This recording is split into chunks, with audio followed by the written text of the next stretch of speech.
Hello. A week of June 7th, actually 8th. So this will be a very brief video, and it's just to reflect on some of the work that I did this week. Some of the things I should have done better and improvements. Again, it's just these minimal improvements. So one of the things I started doing is I'm now taking my blood pressure at least every day. I didn't take today or yesterday, but I'm taking my blood pressure, and then I did increase my workout. So this past week, I worked out 6 days a week. I worked out from Monday all the way to Saturday. I didn't work out on Sunday. So on average, I was trying to run at least at least a 5K, which is 3.10 miles, right? So I did pretty good. The only thing that kind of messed me up was on the sleep, and it's very visible. My resting heart rate definitely went up. Like, this supposed to be going down, this supposed to be going up. So I kind of reversed everything. So this went up and this went down. But and I totally, like 100%, I know what the cause is. It's definitely sleep.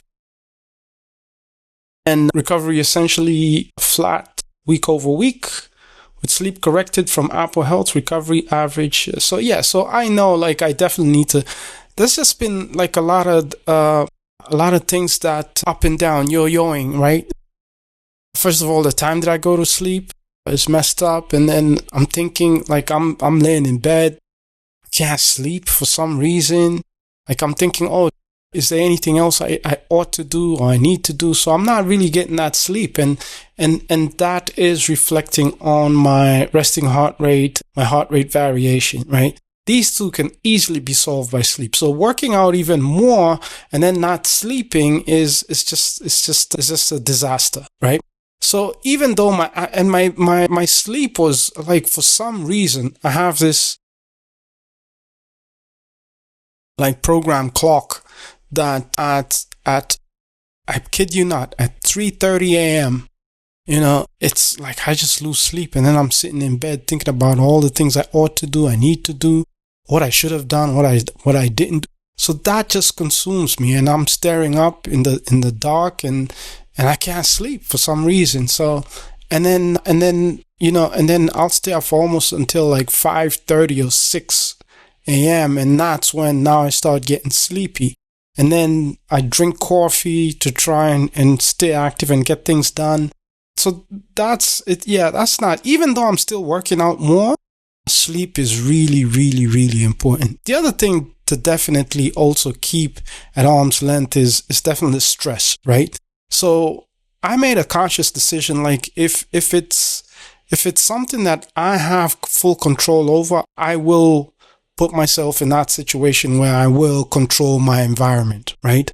I will take full responsibility of my environment. If anything comes in and tries to shake that environment, I'd rather just cut it off, because if there's something I could do about it, I'll do it. But the constant just exposing my well-being to a stressor that I absolutely don't have control over, or I'd rather just cut it off. Because now I think it's really important to start taking full control of not only your mental health, but also your physical health, which is your space. What triggers are you allowing into your environment? What do you allow? Because those other things, like, hey, if it's not a life and death situation, like, there's a lot of things you could definitely absolutely keep at arm's length that you don't need to react to, right? And that also helps with mental health and a lot of the other things. So I would say, because even if, like, and this is pretty evident, I was watching a video about this guy, like I'm trying to run to get really, like, my ultimate goal is to do a 5K in sub 20 minutes, under 20 minutes, and do 3.1 miles, right? And that's really, really hard. Like, I think it's maybe about 3% of runners can actually achieve that. They can literally run, and especially at my age, like, at 51. It's not to say that's an excuse, or it's not like I can't do it because of my age, but it's definitely something that needs focus. It definitely needs training, diet, sleep, all those things, right? So the other thing too is that stress, like, you can train really hard, you can improve your VO2 max, You can even try and sleep and do all the right things. But if you don't take care of like your cortisol, which is a response to actually external stress, right?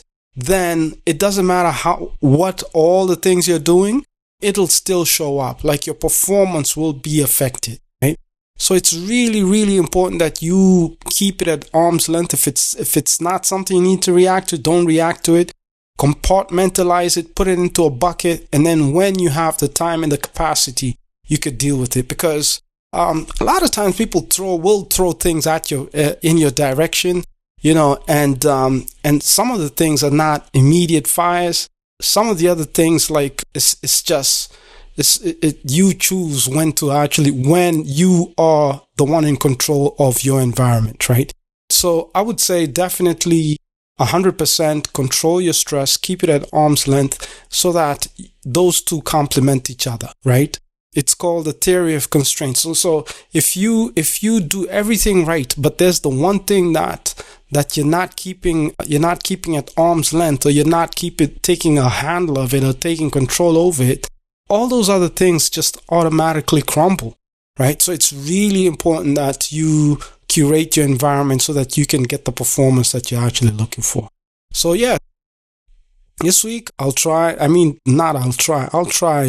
is passive. I will continue to run. I took the day off yesterday and today just to kind of evaluate and see, okay, what are some of the things I need to do? But tomorrow I'm back to training, back to getting in shape, back to running. Hopefully I can maintain this. Since I took Sunday and Monday, I'll definitely be training now from Tuesday all the way to Sunday. At least if I could do 6 days a week, I think that's great. 6 days a week running, and it's not running every day, right? So I'll alternate. I've definitely noticed that running in the park is definitely way more difficult than running on a treadmill. But yeah, as long as I'm not complaining, by the way. Like my heart rate is way better than it was a couple of months ago, right? My blood pressure is fantastic. I love it, right? I'm trending well on my weight. My sleep average is definitely much higher than it was, right? My VO2 max, as you've seen, is definitely going up. So my endurance is definitely getting better, right?